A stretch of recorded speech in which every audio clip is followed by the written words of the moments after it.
Warren Buffett's day 2 of his India visit, and let's get a check on what really is this is his itinerary like, in fact, in Bangalore.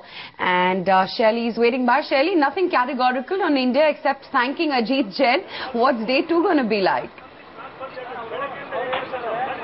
Well, I think we would expect a lot more categorical statements from him this time. Since he's coming to his first investment, he's going to come and see the manufacturing hub here on the outskirts of Bangalore. We expect him to actually take stock of how the business is performing.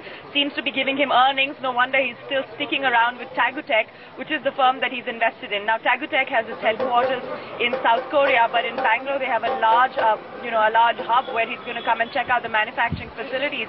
I'm told they have no more than 200 people in total. Essentially, he's got his costs under the belt in ensuring that they have actually spent their money correctly. But what we do expect Warren Buffett to do is talk in detail about his potential investments. We also know he's meeting another firm called NetJets here.